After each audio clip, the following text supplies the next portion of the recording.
When I started full-time as a content moderator, I was working for Vimeo. For the most part, the videos are allowed to flow naturally, but when video met one or more triggers, they were rejected. Working for Vimeo was within the company IAC, the owner of Vimeo, so it meant that I never once stepped foot inside Vimeo's building, nor did I ever meet a single engineer, marketer, data analyst or any other position at the headquarters.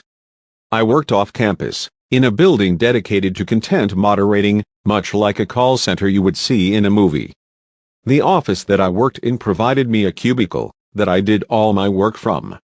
It was your very typical cubicle, with gray walls and a faux granite-style countertop.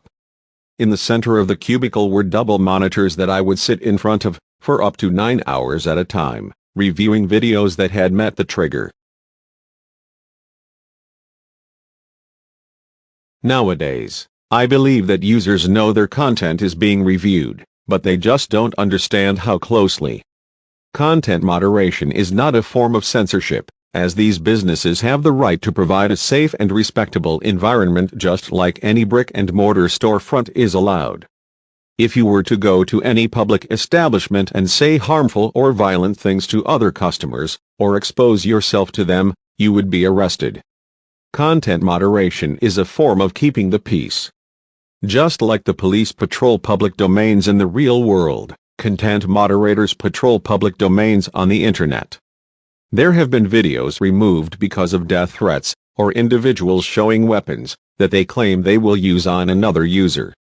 Most of the time, the content that we are removing is keeping a problem from happening. At least, that is how we are trained to think.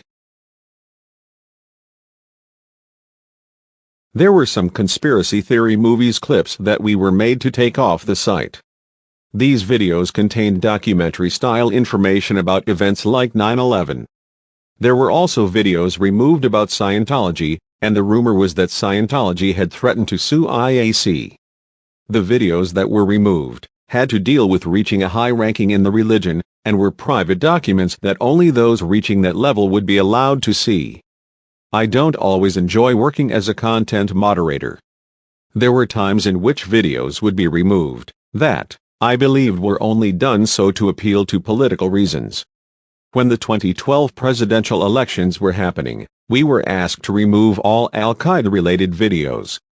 This could have been because of the elections, or it could have been because they were no longer open to people viewing information about Al-Qaeda on the website.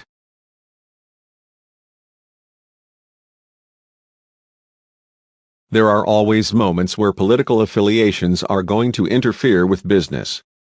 There are also times when tourism videos, to certain areas, such as North Korea, could be removed, because of unknown reasons.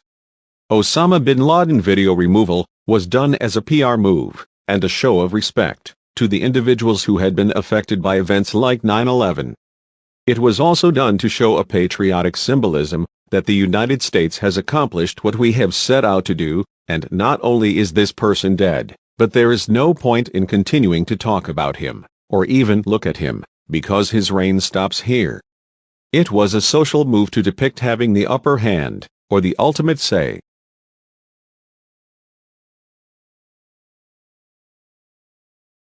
Videos being removed because the government decides that they are not fit for public viewing is not totally uncommon. There are political and social affiliations happening within these companies, and the content can be monitored at any given time, to better reflect how the company wants to be represented, or who they are trying to impress at the time. Getting an order to remove content, based on a political decision, is just par for the course. I myself do not follow politics that heavily, so, to someone like me, them saying, "Remove videos of this Islamic preacher," I would just remove them.